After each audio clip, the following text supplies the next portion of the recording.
BNP তার ত্যাগী কর্মীকে আপনার পুরস্কার দেয়, এরকম একটি নজির স্থাপন করতে ব্যর্থ হলো। ক্যাবিনেটের গঠন কেমন হলো? যেই দল জুলাই সনদের অস্তিত্বের উপরে বেঁচে আছে তারা কেন এত মাস পরে স্বাক্ষর করলো? একটু কি কম হয়ে গেল? মানে অর্ধশত জনের মন্ত্রিসভা, তার মধ্যে ৩ জন, 2 জন প্রতিমন্ত্রী, 1 জন মন্ত্রী। রুহুল কবির রিজভীর হাতে যে মন্ত্রণালয় যাবে সেটি কম দুর্নীতিগ্রস্ত হবে বলে আমার ধারণা।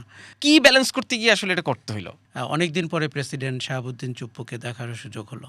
স্বরাষ্ট্র মন্ত্রণালয়, বাণিজ্য মন্ত্রণালয়, অর্থ মন্ত্রণালয়, সেই জায়গার পোর্টফোলিওগুলো আপনি কিভাবে দেখছেন? বিএনপির প্রধানতম চ্যালেঞ্জ বিএনপি। এইটা কি এক ধরনের সংবিধান সংস্কার পরিষদ কিংবা জুলাই সনদকে এক ধরনের চ্যালেঞ্জের মুখে ফেলে দিল? তাকে কেন নিতে হবে? বিএনপিতে কি পররাষ্ট্র দেখার লোক নাই?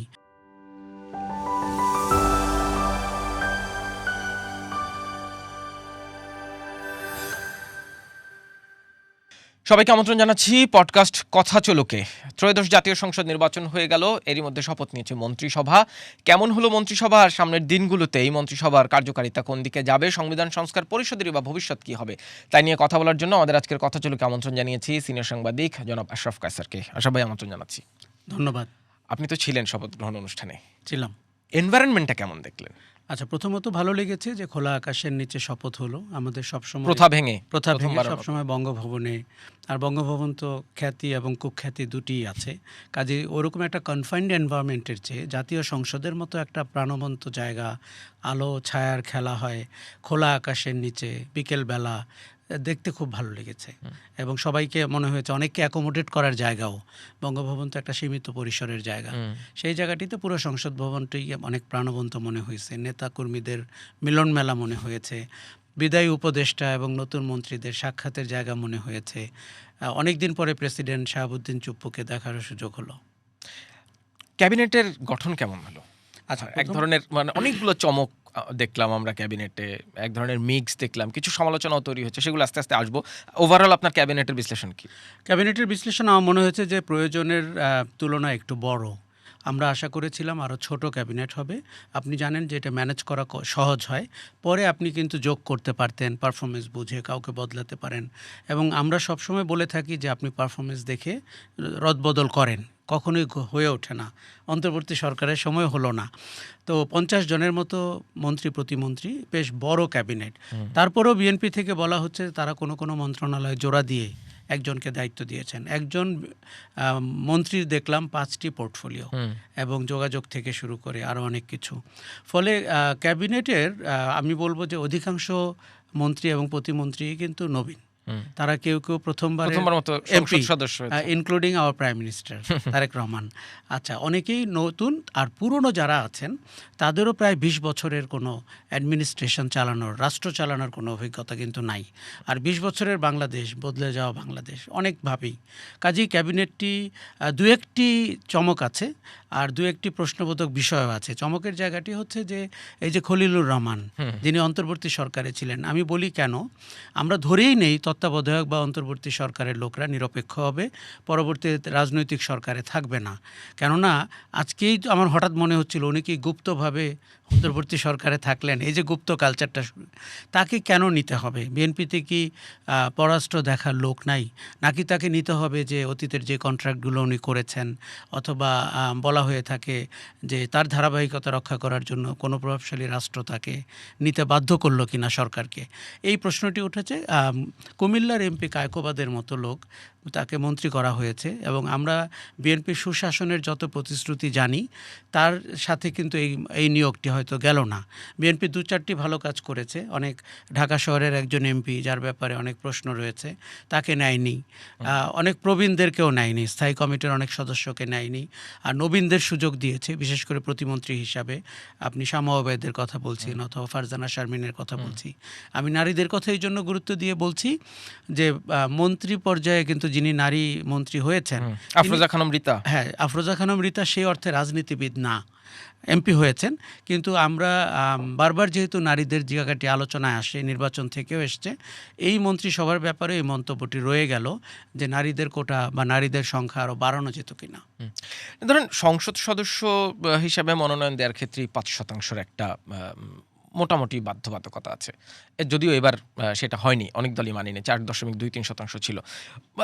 মন্ত্রিসভায়ও মোটামুটি আমরা এরকমই দেখতাম যে নারীদের অংশগ্রহণ, কিন্তু এই একটু কি কম হয়ে গেল? মানে অর্ধশত জনের মন্ত্রিসভা, তার মধ্যে 3 জন, 2 জন প্রতিমন্ত্রী, 1 জন মন্ত্রী। আমার তো মনে হয় কম হয়ে গেল, কেননা আপনি খেয়াল করবেন যে বিরোধী রাজনৈতিক শিবির যেরকম করে নারীদের ব্যাপারে বিদ্বেষ ছড়িয়েছিল, তাদের ঘরে বন্দি রাখার কথা বলেছিল, পর্দা প্রথার কথা বলেছিল, তার বিপরীতে তারেক রহমান কিন্তু উল্টোটা বলেছিলেন। তিনি নারীদের শিক্ষার কথা বলেছিলেন, তিনি নারীদের অর্থনৈতিক কর্মচাঞ্চল্যে আরও বেশি সংখ্যা দেওয়ার কথা বলেছিলেন, প্রগতির কথা বলেছিলেন। মন্ত্রিসভায় আমরা তার রিফ্লেকশন আমার মনে হয় আরও অন্তত 2 জন নারী মন্ত্রী দেখতে পেলে আমাদের মনে হতো যে রিফ্লেকশনটি 10% হতো, 50 জনের মধ্যে 5 জন। আপনি খলিলুর রহমানের কথা ইতিমধ্যেই তুলেছেন, তারপরও একটু আলাদা করে জিজ্ঞেস করি। পররাষ্ট্র মন্ত্রণালয় খুবই এই মুহূর্তের বাংলাদেশের যে বাস্তবতা ফরেন রিলেশনে, সেই বিবেচনায় পররাষ্ট্র মন্ত্রণালয় খুবই গুরুত্বপূর্ণ হয়ে থাকবে আগামী সময়টিতে। উপদেষ্টা, অন্তর্বর্তীকালীন সরকারের একজন উপদেষ্টা হয়ে কিংবা জাতীয় নিরাপত্তা উপদেষ্টা হয়ে আবার পররাষ্ট্র মন্ত্রণালয় সামলাবেন, এক ধরনের কনফ্লিক্ট অফ ইন্টারেস্ট হবে কিনা? যখন আমরা শুনেছি যে অন্তর্বর্তীকালীন সরকার তার শেষ দিকে অনেকগুলো চুক্তি করেছে যেগুলো নন ডিসক্লোজার এগ্রিমেন্টে আছে, যেগুলো নিয়ে ব্যবসায়ীদের মধ্যে এক ধরনের ক্ষোভ আছে, সেই ফরেন রিলেশনের জায়গায় আবার ডক্টর খলিলুর রহমান, এইটা কি মানে কি ব্যালেন্স করতে গিয়ে আসলে এটা করতে হলো? এই আলোচনা কিন্তু আরও কয়েক মাস চলবে বলে আমার ধারণা। সবার আগে বাংলাদেশ বলে আপনি নির্বাচনী প্রচারণা চালিয়েছেন। খলিলুর রহমানকে নিয়োগ দেওয়া কি সবার আগে বাংলাদেশের সাথে গেল কি না? কেননা উনি একটি বিশেষ দেশ দ্বারা সাপোর্টেড, এবং যেই চুক্তিগুলো করেছেন সেটা জাতীয় নিরাপত্তার চুক্তি বলি, ট্রেড অ্যান্ড কমার্স বলি, সেই চুক্তিগুলো কিন্তু বাংলাদেশের মানুষ পছন্দ করেনি। আচ্ছা, তারপরে হচ্ছে আপনি জানেন যে অন্তর্বর্তী সরকারে একটি অংশ বলা হয়ে থাকে যে তারা কোনো ইউটিউবার এবং অ্যানার্কিস্ট মব রাজাদের দ্বারা নিয়ন্ত্রিত। তার সাথে খলিলুর রহমানের নাম ঘনিষ্ঠভাবে যুক্ত। এবং তাহলে কি ওই কোটারি গ্রুপটা বিএনপি সরকারের ভেতরেও তাদের লোক প্লেস করতে পারলো, এরকম মনে হয়। খলিলুর রহমানের ব্যক্তি জীবন সম্পর্কে বলি, উনি যখন লতিফুর রহমান সরকারের একান্ত সচিব ছিলেন, জনাব লতিফুর রহমানের, তখন একজন কর্মকর্তার আত্মহত্যা এবং তার স্বামীর আত্মহত্যা ইত্যাদি নিয়ে কিন্তু প্রেস তখন খুব কথা হয়েছিল। এই বিষয়গুলোরও উনি গত 18 মাসে যতদিন উনি দায়িত্বে ছিলেন আমরা কোনো সন্তোষজনক জবাব ওনার থেকে পাইনি। ফলে আপনি যদি একজন আইন প্রণেতা বা বিদেশ নীতি যিনি নির্ধারণ করবেন এবং যেই সরকারটি সুশাসনের প্রতিশ্রুতি দিয়ে ক্ষমতায় এলো, এরকম প্রশ্নবোধক ব্যক্তিকে আপনার কেন নিতে হলো এই অর্থে হতে পারে যে আপনি একটি প্রভাবশালী দেশের কথা রাখতে গিয়েছেন, এটি হতে পারে যে আপনি গত সরকারের ধারাবাহিকতা রক্ষা করবেন বলে তাকে রেখেছেন, অনেকটা ট্রানজিশনাল ক্যারেক্টার। আর তৃতীয় হলো যে আর কোনো অজানা সত্য এর পেছনে আছে কি না। তারপরে সেখানে একটা রাজনৈতিক প্রতিনিধিত্ব আছে, যদি এখনো পর্যন্ত ভুল না করি শামা ওবায়েদ সেখানে প্রতিমন্ত্রী হতে যাচ্ছেন পররাষ্ট্রে। এর বাইরে অন্যান্য যে মন্ত্রণালয়গুলো, স্বরাষ্ট্র মন্ত্রণালয়, বাণিজ্য মন্ত্রণালয়, অর্থ মন্ত্রণালয়, সেই জায়গার পোর্টফোলিওগুলো আপনি কিভাবে দেখছেন? আমার মনে হচ্ছে যে স্বরাষ্ট্র মন্ত্রণালয় এমন কারোরই পাওয়া উচিত ছিল যার দলের ভেতরে দারুণ দখল আছে।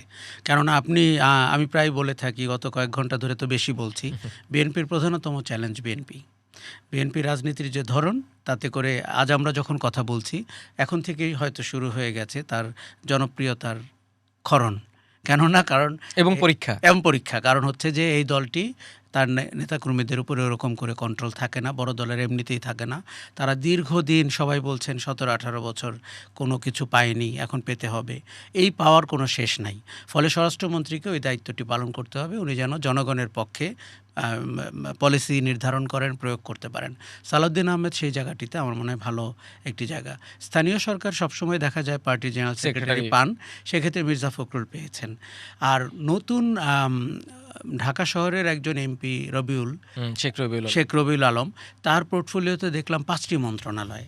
তো এখন এই ভদ্রলোকের আমি জানি না, আমি সমালোচনা বেশি করছি কিনা, কয়েকদিন আগে একটি হত্যাকাণ্ডের সাথে তার নাম এলো। আইডিয়ালি আপনি যদি ভালো শাসন করতে চান, ওই জিনিসগুলো সুরাহা হওয়ার আগে আপনি ওই ব্যক্তিকে কোনো দায়িত্ব দিবেন না। কিন্তু তাকে যে পোর্টফোলিও দেওয়া হলো, অনেকটা ওবায়দুল কাদেরের পোর্টফোলিও যা ছিল, সড়ক যোগাযোগ, পরিবহন, ব্রিজ অ্যান্ড কালভার্ট অ্যান্ড নৌ পরিবহন, সবই তারকে দেওয়া হলো।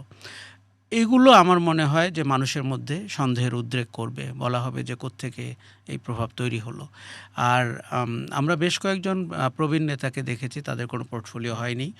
এক অর্থে ভালো, কারণ আমরা দেখেছি যে ৭০ ঊর্ধ্ব ৭৫ ঊর্ধ্ব ব্যক্তিবর্গ নতুন নীতিমালা প্রণয়নে অতটা স্মার্ট হন না, যুগোপযোগী হন না, অনেক সময় তাদের শারীরিক অক্ষমতাও কাজ করে।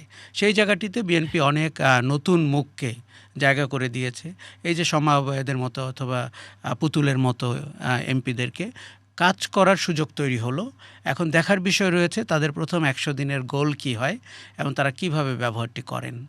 না, অনেকে আপনি ধরেন বলছেন মানে ঠিক আছে, সিনিয়রদের কিংবা বয়োজ্যেষ্ঠ হয়ে গেলে তাদের কর্মস্পৃহা কিংবা কর্মক্ষমতা নিয়ে এক ধরনের চিন্তা থাকে, কিন্তু রুহুল কবির রিজভীর মতো একজন নেতা যিনি একটা লম্বা সময় ধরে মানে বলা যায় নয়াপল্টনের অফিস একাই সামনে রেখেছেন, তিনি সংসদ সদস্যও হলেন না, মন্ত্রিসভায়ও ঠাঁই পেলেন না, এই বিষয়টা নিয়ে আলোচনা হচ্ছে ফেসবুকে বেশ।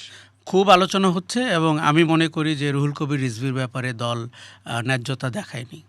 কেননা বিএনপি যে সময় নিশ্চিহ্ন হয়ে যাওয়ার অবস্থা হচ্ছিল, বিশেষ করে আওয়ামী লীগের তোপের মুখে, একজন ব্যক্তি একমাত্র ঝড় বৃষ্টি রোদ শীত উপেক্ষা করে পার্টি সামলিয়েছেন, হেডকোয়ার্টার সামলিয়েছেন, শারীরিক অসুস্থতা জয় করে টিকে থাকার চেষ্টা করেছেন বছরের পর বছর।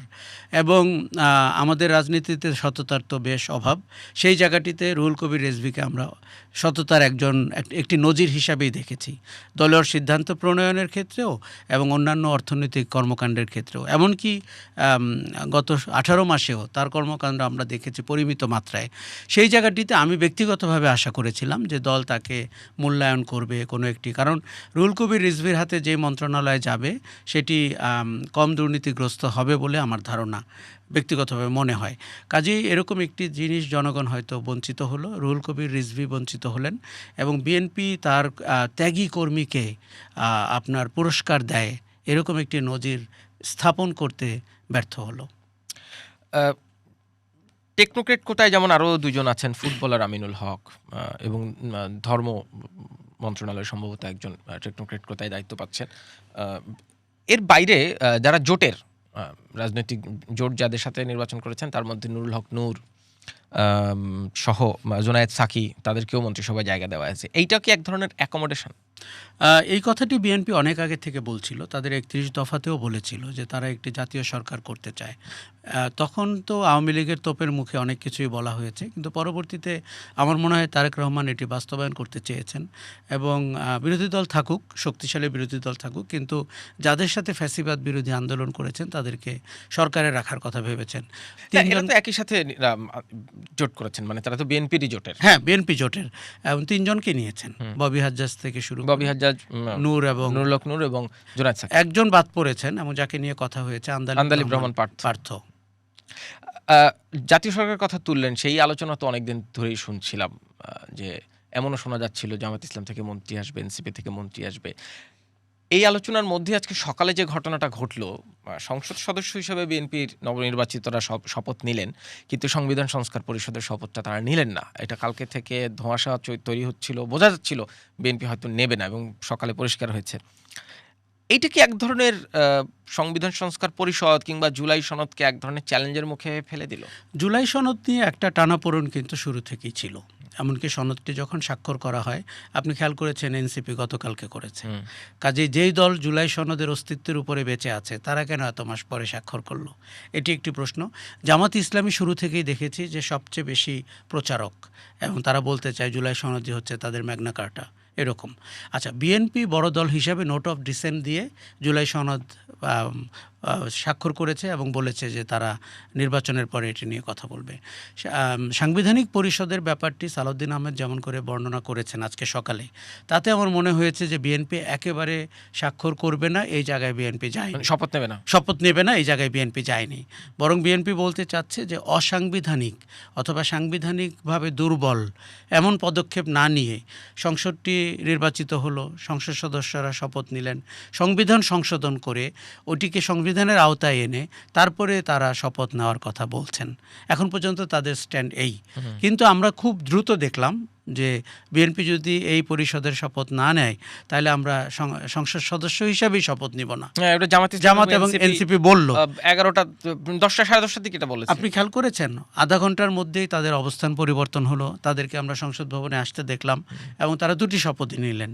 কাজেই আমাদের এখন দেখার বিষয় রয়েছে যে এই সাংবিধানিক পরিষদের শপথ নেওয়ার বিষয়টি কোন দিকে গড়ায়, এটিকে আদালতের দিকে গড়াবে নাকি রাজনৈতিক ঐক্যমত্যের ভেতর দিয়ে হয়ে যাবে, নাকি বিএনপির উপলব্ধি হবে, সেই জায়গাটি আমাদের দেখার বিষয় রয়েছে।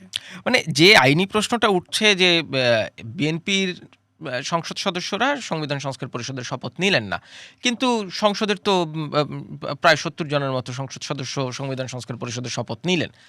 এখন সংবিধান সংস্কার পরিষদটা কি আসলে গঠিত হলো নাকি হয়নি? যেহেতু এটা নিয়ে কোনো আইন নাই, ফলে সেই পরিষ্কার ব্যাখ্যাও কেউ দিতে পারছেন না। তাহলে এইটা কি শেষ পর্যন্ত আদালতের এজলাসে গিয়ে ঠেকবে? আমি ব্যক্তিগতভাবে তা চাই না।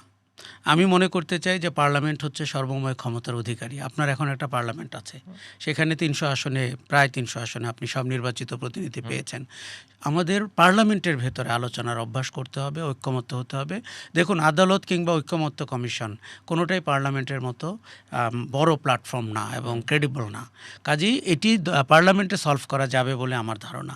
আর যেই 3টি দল নিয়ে আমরা এতক্ষণ কথা বললাম, তারা ফ্যাসিবাদ বিরোধী এক জায়গায় দাঁড়িয়ে আছেন এবং জুলাইয়ের স্পিরিটে তারা এক জায়গায় দাঁড়িয়ে আছেন বলে আমি বিশ্বাস করি। এখন প্রতিটি কর্মে কর্মে আমরা বুঝতে পারি যে তারা সরে যাচ্ছেন, এপাশ ওপাশ করছেন, পাশ কাটাচ্ছেন। সেটি যত কম হয় আমার ধারণা এই জুলাই চেতনার সাথে তত কম বেইমানি করা হবে। সংসদে আলোচনা করে সমাধান করা নিঃসন্দেহে সবচেয়ে বেস্ট ওয়ে। সংসদ হচ্ছে একটা সভারেন প্ল্যাটফর্ম, কিন্তু গণভোট নিয়ে ইতিমধ্যে রিট হয়েছে। তার মানে তো আদালতের এক ধরনের সংশ্লিষ্টতা তৈরি হয়ে যাচ্ছে। আগামী সপ্তাহের সম্ভবত এটা শুনানি অবশ্যই তৈরি হয়ে যাচ্ছে। এবং তবে তার আগে বলি, গণভোটের প্রেক্ষাপটটি কিন্তু আমাদের মনে আছে। সরকার ঐকমত্য কমিশন আইন বিশেষজ্ঞদের ডেকেছিলেন, তাদের মতামত নিয়েছিলেন। তাদের মধ্যে বেশ কয়েকটি উপায় বেরিয়েছিল যে আমরা গণভোটের মাধ্যমে করব না আদালতের মাধ্যমে করব নাকি নির্বাচিত সংসদের মাধ্যমে করব। তারা বেস্ট উপায় ভেবেছিলেন গণভোটটি। এবং গণভোটটির আপনি যদি পার্টিসিপেশন দেখেন, হ্যাঁ ভোট তো অনেকভাবে বিজয়ী হয়েছেন। কাজে এক ধরনের ম্যান্ডেট তো তৈরি হয়েছে। এখন বিএনপি যেহেতু বড় দল, সরকার গঠন করেছে, তারা এই ম্যান্ডেটটাকে কি করে বিশ্লেষণ করেন সেটি দেখার বিষয় আছে। সেটা নিয়ে নিশ্চয়ই আমরা সংসদেই আলোচনা দেখব। এই যে ক্যাবিনেট এবং বিএনপির নতুন সরকার বিরোধী দলকে সাথে নিয়ে শর্ট টার্মে বাংলাদেশের সামনে চ্যালেঞ্জ কি দেখেন? প্রথমত চ্যালেঞ্জ হচ্ছে যে রাজনীতিকে পার্লামেন্টে ফিরিয়ে আনা। আমাদের 18 মাসের একটা অভ্যাস হয়ে গেছিল যে আমরা রাজনীতিটি রাজপথে করব, সমাধানটি রাজপথে করব। আপনার পছন্দ হলো না, আপনি আইন হাতে তুলে নিলেন, মব সন্ত্রাস শুরু করে দিলেন, কারো প্রতিষ্ঠানে আগুন দিলেন এবং কোনো রাস্তা বন্ধ করে দিলেন, পরীক্ষার হল থেকে বেরিয়ে গেলেন। এই কাণ্ড কারখানা থেকে আপনার প্রতিবাদের জায়গাটি জাতীয় সংসদ হতে হবে। সেটি আপনার প্রতিনিধির মাধ্যমে, অথবা আপনি নিজেই তার প্রতিনিধি। যারা এতদিন অনেক ধরনের প্রতিবাদ করেছে তারা কেউ কেউ কিন্তু সংসদে। এটি হচ্ছে প্রথম কাজ, যে আমরা রাজনীতির স্থিতি সংসদে আনতে পারি কিনা। দ্বিতীয় কাজ হবে দেশের ভেতরে আপনি স্থিতি তৈরি করতে পারছেন কিনা, নিরাপত্তা দিতে পারছেন কিনা। অনেক পলিটিক্স হয়েছে, অনেক প্রতিবাদ হয়েছে, অনেক আন্দোলন হয়েছে। মানুষ স্বস্তি চাচ্ছে, মানুষ নিরাপত্তা চাচ্ছে এবং তার দ্রব্যমূল্যের উপরে নিয়ন্ত্রণ দেখতে চাচ্ছে। এটি বিএনপির খুব বড় চ্যালেঞ্জগুলোর একটি। চতুর্থ হবে যে আপনি ভারতের সাথে একটা ওয়ার্কিং রিলেশন করতে হবে। সেটি অর্থনৈতিক কারণে, রাজনৈতিক কারণে, কূটনৈতিক কারণে, আপনি যেভাবে বিশ্লেষণ করেন। এখন বিগত সরকারটি যারা আজকে বিদায় নিল, তারা একটা বোল্ড স্টেপ নিয়েছিল, তারা অনেক কিছু বলেছে। ভারতও দেখা গেছে অকূটনীতিক আচরণ অনেকখানি করেছে। আর বিশেষ করে শেখ হাসিনা ওই দেশে পলায়নরত অবস্থায় আছেন, ভারতের আশ্রয়ে আছেন। এটি আমাদেরকে অনেক দিন এই ইস্যুকে চাঙ্গা রাখবে। কিন্তু বিএনপিকে হাসিনার রিয়ালিটি মেনে নিয়েই হয়তো ভারতের সাথে একটা প্রায়োগিক সম্পর্ক করতে হবে। আরেকটা জিনিস হচ্ছে যে আপনি অর্থনীতিতে কি করে প্রাণ সঞ্চার করবেন। আমরা দেখেছি যে এফডিআইয়ের যত কথা হয়েছে, এফডিআই আসেনি, দেশের বিনিয়োগকারীরা বিনিয়োগ করছেন না, শিল্প প্রতিষ্ঠান চলছে না, জ্বালানি সংকট আমাদের প্রতিটি বাসাবাড়িকে আপনার স্পর্শ করে ফেলেছে। এই জায়গাটিতে বিএনপিকে লাগাম টানতে হবে। আমি শুধু আপনাকে মনে করিয়ে দিই, 2001 থেকে 6 সালের বিএনপির প্রধানতম অভিযোগ হয়েছিল জ্বালানি নিয়ে। সেই ভদ্রলোক কিন্তু আজকে আবার জ্বালানি মন্ত্রী হয়েছেন। জেনারেল মঈন, যার ব্যাপারে কথা বলে দেশের ভেতরে একটা সামরিক শাসনের পক্ষে মজমা জমিয়েছিলেন, কতটা সত্য ছিল কতটা মিথ্যা ছিল আমাদের রাজনীতিতে এটা পরে প্রমাণ করা যায় না। শ্বেতপত্র কিন্তু বেরিয়েছিল, যেমন এবারও বেরিয়েছে। এখন আমরা জানি না আওয়ামী লীগের $230 বিলিয়ন চুরির ঘটনা কোন দিকে যাবে, কিন্তু আমি অনেক সিরিয়াস নোট মনে করি জ্বালানি আর 2006 সালের জায়গায় নাই। আমাদের প্রায় 4 গুণ জ্বালানি চাহিদা বেড়েছে।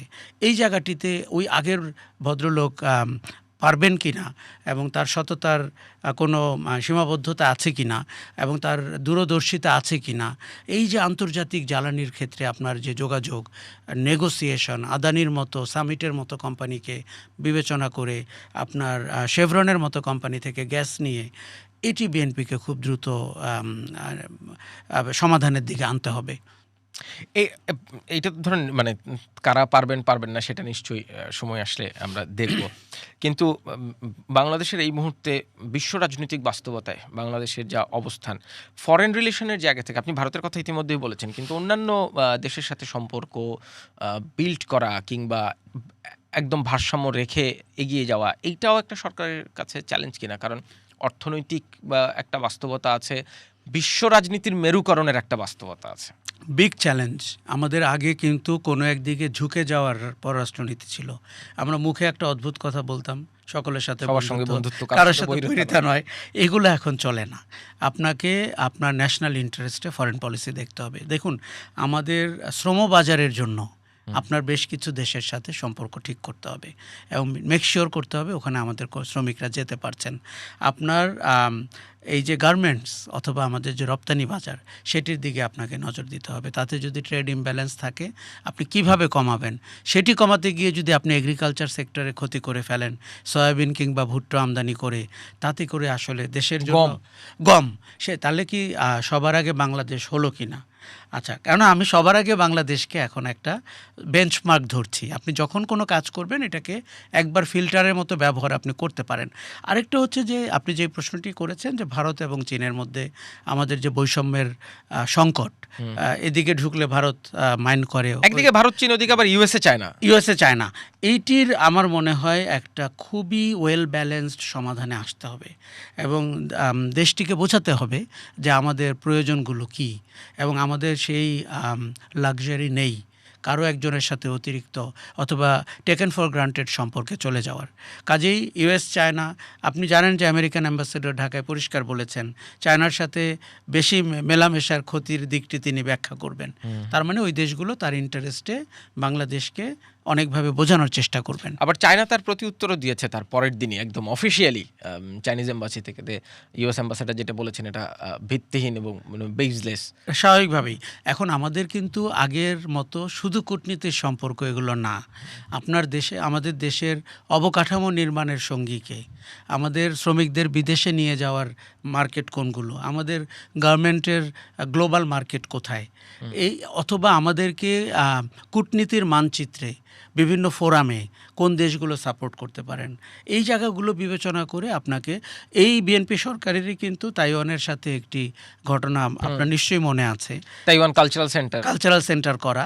তো আমরা চাই না যেরকম কোনো হঠকারী সিদ্ধান্তের দিকে যাক, তার চেয়ে বরং সাস্টেনেবল একটি কূটনীতি, একটি সোশিও ইকোনমিক ডিপ্লোম্যাটিক রিলেশনের দিকে বাংলাদেশ হাঁটতে পারে কিনা। ধরেন ইউএসের সাথে যে ট্রেড ডিলটা হয়েছে সেইখানেও লেখা আছে যে কোনো থার্ড কান্ট্রির সাথে কোনো এগ্রিমেন্টে বাংলাদেশ যেতে পারবে না যেটার ইউএসের মনে হয় যে এটা ইউএসের ট্রেডের জন্য ডিসঅ্যাডভান্টেজ ক্যারি করবে। এই ধরনের চুক্তিগুলো যখন বলবৎ অন্তর্বর্তীকালীন সরকারের করা এই চুক্তিগুলোর আমি বলতে চাই যে বোঝা বিএনপিকে টানতে হবে কিনা? নিশ্চিতভাবেই টানতে হবে। এবং অন্তর্বর্তী সরকার শেষ কয়েকটি সপ্তাহে যেই চুক্তিগুলো করেছেন সেটি অত্যন্ত অন্যায় করেছেন, করা ঠিক হয়নি। নির্বাচিত সরকারের হাতে তাদের দায়ভার ছেড়ে দেওয়া দরকার ছিল। বিশেষ করে ইউএসের সাথে চুক্তি, জাপানের সাথে চুক্তি, এবং আপনি বন্দরের 72 ঘন্টা আগেও একটি চুক্তি করার চেষ্টা হয়েছে, যেগুলোকে দৃষ্টিকটু মনে হয়েছে। এইগুলো নির্বাচিত সরকারের কাজ, কেননা এর দায়ভার তাদের নিতে হবে। 5 বছর পর ভোটারের কাছে তার যেতে হবে। অন্তর্বর্তী সরকারের লোকরা কিন্তু টিকিট কেটে রেখেছেন, তারা চলে যেতে পারবেন। কিন্তু বাংলাদেশ ক্ষতিগ্রস্ত হলো কি না, নাকি বাংলাদেশ লাভবান হলো, এই প্রশ্নের একটা মীমাংসা। আর আমরা সত্যিই চাই না আগের সরকারগুলোর মতো সব গোপন চুক্তি হোক। আমার মনে হয় গোপন চুক্তি হওয়ার তেমন দরকার নেই। কিছু ক্লজ আপনার থাকতেই পারে, আমাদের প্রাইভেট সেক্টরেও এরকম হয়, কিন্তু আপনার চুক্তিটি গোপন, এটি কোনো ভালো শাসনের লক্ষণ না। কাজেই চুক্তি নিয়ে পার্লামেন্টে আপনার কথা বলতে হবে, চুক্তির ধারা নিয়ে কথা বলতে হবে, তার আপসাইড কি ডাউনসাইড কি এগুলো নিয়ে কথা বলতে হবে। গত সরকারটি জবাবদিহিতাহীন ছিল, তাদের কারো কাছে নাকি জবাবদিহিতা ছিল না। প্রেস সচিব শফিকুল আলম একদিন এরকম বলেওছেন। আমরাও শুরুর দিকে বলছিলাম তাদের তো সব ম্যান্ডেট আছে, গণ অভ্যুত্থানের ম্যান্ডেট তো সবচেয়ে বড় ম্যান্ডেট, কিন্তু সেই ম্যান্ডেট যদি আপনি অস্বচ্ছ জবাবদিহীন শাসনের কাজে লাগান তাহলে কিন্তু ভালো দেখায় না। গত সরকার তেমন বেশ কিছু চুক্তি করেছে। আবার খেয়াল করে দেখবেন আপনি, আদানির চুক্তি কিন্তু সরকার প্রথম দিন থেকে বলেছিল বাতিল করবে, বাতিল করা হয়নি। কাজে আমরা এমনকি ভারতের সাথে যেসব গোলামি চুক্তির কথা বলা হয়েছে অন্তর্বর্তীকালীন সরকারের পক্ষে, সেগুলোর বিস্তারিতও জানতে পারিনি। অনেকবার আমরা জিজ্ঞেস করার চেষ্টা একদম জানতে পারিনি। তার মাঠ গরম করা জাতির উদ্দেশ্যে ভাষণে আপনি অনেক শুনেছেন, টেবিলে কিন্তু তার কোনো প্রমাণ আপনি পাননি। আজকে যদি আপনাকে জিজ্ঞেস করি 18 মাসে আমরা কয়টা চুক্তি বাতিল করিনি। কাজেই এই সরকার বাতিল করতে পারবে কিনা, করা উচিত হবে কিনা, নাকি সরকারটি নেগোসিয়েশনে যাবে, এবং এই বলে নেগোসিয়েশনে যাবে যে আমরা জনগণের প্রতিনিধি, আমরা নতুন করে দেখতে চাই দেশের স্বার্থ প্রতিফলিত হয়েছে কিনা। আবার একটু নির্বাচন প্রসঙ্গে ফিলি। মাহফুজ আলম, যিনি সাবেক উপদেষ্টা, তিনি একটা স্ট্যাটাস দিয়েছেন আজকে। এই যে সকালে যখন সংবিধান সংস্কার পরিষদের শপথ নিয়ে ব্যাক অ্যান্ড ফোর্থ হচ্ছিল, তখন তিনি একটা স্ট্যাটাস দিয়েছেন, এই বাটোয়ারার নির্বাচন মেনে নিয়ে এখন এই ধরনের নাটক বন্ধ করেন। এটা বাটোয়ারার নির্বাচন মানে উনি কেন লিখেছেন এটা নিশ্চয়ই উনি ব্যাখ্যা দেবেন, বাট আপনার কি মনে হয় মানে এই বাটোয়ারার নির্বাচন কেন বলতে চাইলেন মাহফুজ আলম? অনেকেই নির্বাচনটিকে ভাগ বাটোয়ারার নির্বাচন বলেছেন, বিশেষ করে নির্বাচনটিতে যারা অংশ নিয়েছেন তাদেরও। এবং পরবর্তীতে আপনি দেখবেন যে নির্বাচনের আগের থেকে মনে হচ্ছিল একটি দল ইলেকশন ইঞ্জিনিয়ারিং মেকানিজমে এগিয়ে আছেন, প্রশাসন তাদের পক্ষে, তারা প্রায় ক্ষমতায়। আবার ইলেকশনের আগের দিন যেভাবে জামাতের লোকদের টাকা ধরা পড়ছিল, তাতে মনে হচ্ছে সামথিং ইজ রং সামওয়্যার। অথবা সেনাবাহিনী তার দায়িত্ব পালন করতে নেমেছে, অথবা পুলিশ। তাতে করে পরের দিন মানুষের ভোট কেন্দ্রের উপস্থিতি বেড়ে গেছে, নারীদের উপস্থিতি বেড়ে গেছে, এবং বিএনপি ল্যান্ডস্লাইড ভিক্টরি পেয়েছে। এখন মাহফুজ আমার ধারণা যেটি বলতে চেয়েছেন এনসিপির ব্যাপারে বলতে চেয়েছেন, এবং তিনি এক জায়গায় লিখেছেন যে ছাত্রদেরকে এত অল্প দামে বিক্রি করে দেওয়া হলো, তার মানে অধিকার আদায়ের আন্দোলনটি। আমি কিন্তু মাহফুজের সাথে একমত। খুব কম মূল্যে অধিকার আদায়ের আন্দোলনটিকে শেষ করে দেওয়া হয়েছে। জুলাই শেষ হয়ে গেছে, এখন জুলাইয়ের তেমন কোনো মা বাপ নাই। জুলাই একটা এতিম এন্টিটি। এখন ধরেন সিংহভাগ আসনের অধিকারী বিএনপি, সে যদি জুলাই থেকে নিজেকে দূরত্বে নিয়ে যায় এবং শুধুমাত্র কয়েকটি যৌক্তিক জিনিস মানে, যেমন আমার ধারণা পার্লামেন্টে এই যে ডেপুটি স্পিকার করা, 4টি সংসদীয় কমিটির প্রধান করা, এবং আমার ধারণা যে প্রধানমন্ত্রীর ক্ষমতা কিছুটা কমানো, 70 অনুচ্ছেদে 2টি বিষয় ছাড়া 31 দফা হয়েছে, এই পর্যন্তই হয়তো বিএনপি মানবে। কিন্তু সাংবিধানিক প্রতিষ্ঠানের নিয়োগ প্রক্রিয়া, তত্ত্বাবধায়ক সরকারের নিয়োগ প্রক্রিয়া এবং কাঠামো, ওই জায়গাগুলোতে গিয়ে আপনার আগের মতো সমস্যা তৈরি হবে। তাহলে যেটি হলো, আমরা চূড়ান্তভাবে পারলাম না যে জুলাইয়ের সংস্কারের সবগুলো সুপ্রস্তাবকে, সব দলকে মানে আটকে ফেলতে, যে তারা এর বাইরে যেতে পারবেন না, সেটি আমরা পারলাম না। কিন্তু সংবিধান আইন তো বলে আপনি একটি সংসদকে আসলে বাধ্য করতে পারবেন না। এই বিতর্ক কিন্তু খুবই যৌক্তিক, কেননা আপনি একটা অনির্বাচিত সরকার, বিভিন্ন দেশ থেকে লোকজন এসছেন, কারো কারো দ্বৈত নাগরিকত্বের অভিযোগ আছে ইত্যাদি ইত্যাদি। কিন্তু সংসদ হচ্ছে স্বাধীন, সার্বভৌম। এবং আপনি জানেন বাংলাদেশের বামপন্থীদের একটা জোট কিন্তু এই ঐকমত্য কমিশনের সংস্কার প্রস্তাবনা মানেনি, এবং তারা বলেছেন সংসদ ঠিক করবে কি কি সংস্কার হবে। তারা আজকেও বলেছেন, তাদের কাউকে কাউকে আমি ওথ টেকিং সেরিমনিতে দেখেছি। ফলে তারা মনে করছেন যে সংসদটিকে স্বাধীন, সার্বভৌম না রাখাটা গণতন্ত্রের জন্য ভালো হবে না, এবং এইভাবে টেস্ট টিউব গণতন্ত্র দিয়ে আসল গণতন্ত্র হবে না।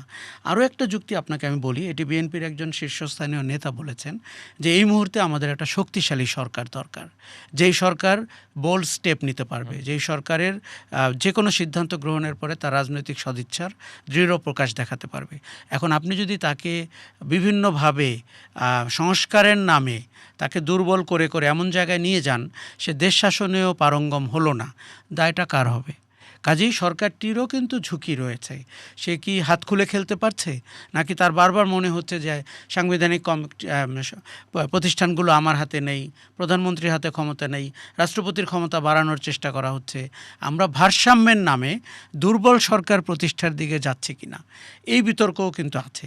আমার মনে হয় এগুলো, আমি জানি অনেক 7 মাস ধরে চা বিস্কিট খেয়ে অনেক আলোচনা হয়েছে, 9 মাস প্রায়, আরও 2-1 মাস না হয় হলো, কিন্তু এই বিতর্ক সংসদে হলে আমরাও জানতে পারবো কে কি বলছেন অন রেকর্ড, এবং একটা সমাধানে হয়তো আসা যাবে।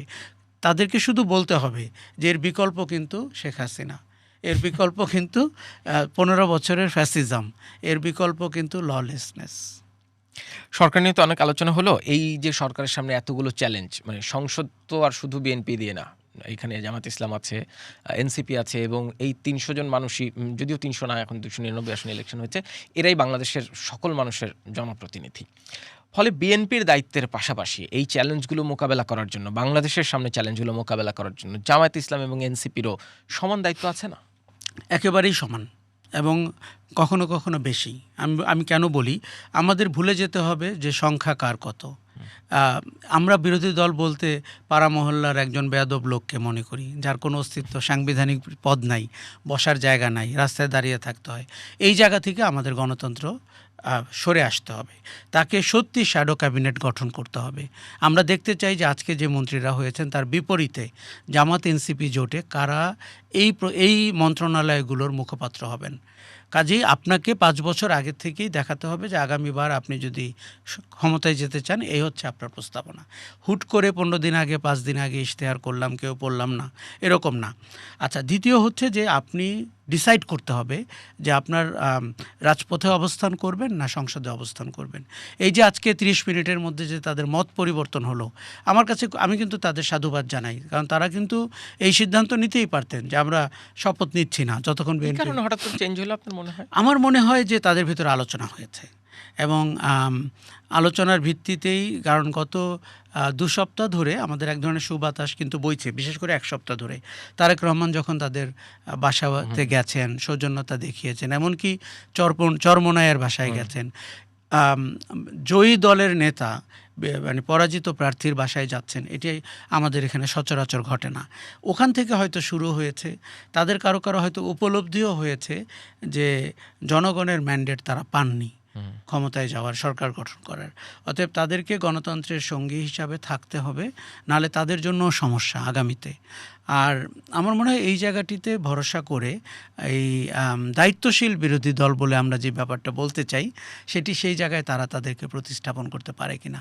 আরেকটা কথা আপনাকে বলি, সুযোগ কিন্তু অবারিত। এই যে 5 বছর আমাদের মাথায় ঢুকেছে, ব্যাপারটি তা না। আপনি চাইলে এর আগেই সরকারকে অজনপ্রিয় দেখতে পারেন, আপনি এর আগেই বিরোধী দলকে মোর কেপেবল মনে করতে পারেন, তাদেরকে মোর ভিশনারি মনে হতে পারে। প্রতিদিন আপনার হাতে ইস্যু তৈরি হবে, আর আজকে থেকেই তো বিএনপির ডাউনফল শুরু হবে, এই অর্থে যে ইমেজ চেঞ্জ হবে, অভিযোগ তৈরি হবে, মন্ত্রণালয়ে সিদ্ধান্ত গ্রহণের ব্যাপারে প্রশ্ন বেরোবে।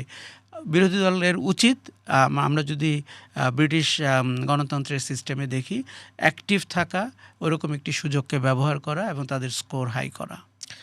আমি শেষ করব, 5 বছর পরের বাংলাদেশ কোথায় দেখেন? আমি 5 বছর পরের বাংলাদেশ আজকে বিএনপিকে যেভাবে দেখলাম এবং গত 7 দিন ধরে যেভাবে দেখছি, বা তারও 3 সপ্তাহ আগে থেকে তারেক রহমান আসার পর থেকে যেভাবে দেখছি, আমার ধারণা যে বিএনপি পরপর 2টি টার্ম ক্ষমতায় থাকতে পারবে যদি তারা বড় কোনো রাজনৈতিক দুর্ঘটনা না ঘটায়, আপনার গুড গভর্নেন্সের ব্যত্যয় না ঘটায়, ব্যাপক করাপশনের অভিযোগ না ওঠে। আর আমি আগামী 5 বছর পরে আওয়ামী লীগকে আমাদের রাজনীতির স্পেসে দেখতে পাই। কেননা আমার মনে হচ্ছে যেভাবে অর্ডিন্যান্স জারি করে এক্সিকিউটিভ অর্ডারে আওয়ামী লীগকে নিষিদ্ধ করা হয়েছে, এটি ভালো কাজ হয়নি। এটি আপনি চাপিয়ে দেওয়া, এটা কিন্তু দ্বিগুণ তিনগুণ শক্তিতে ফিরে আসে। জামাত ইসলামী তার সবচেয়ে বড় উদাহরণ আমাদের সমাজে। কাজে আমি দেখতে পাচ্ছি যে আওয়ামী লীগ অ্যাক্টিভ এবং আওয়ামী লীগ অপোজিশনের জায়গায় চলে যাচ্ছে। আমার ধারণা জামাতে ইসলামীর যে রাজনৈতিক গেইন, যে উচ্চতায় তারা উঠেছে, যেই পরিমাণ ভোট তারা পেয়েছে, এটি অবিশ্বাস্য। 43%। অবিশ্বাস্য। যেই দলটি 71-এ স্বাধীনতার বিরোধিতা করেছে, মানবতা বিরোধী অপরাধ করেছে, বুদ্ধিজীবী হত্যাকাণ্ডের সাথে যুক্ত, নারী ধর্ষণের অভিযোগে অভিযুক্ত, সেই দল 43% ভোট পেয়েছে স্বাধীন সার্বভৌম বাংলাদেশে। এটির আমি ভাবলে আমার গা শিউরে ওঠে। কাজে আমার মনে হয়েছে রাজনৈতিক কনটেক্সট আছে, 5ই অগাস্ট আছে, গত 11 বছরের নির্যাতন আছে তাদের নেতাদের উপরে, ইসলামাইজেশনের প্রভাব আছে এবং টাকার ছড়াছড়ি আছে, বেহেশতের টিকিট আছে। এগুলো মিলিয়ে তো এর চেয়ে বড় জায়গায় জামায়াতের যাওয়ার চিন্তাটি হয়তো ঠিক হবে না।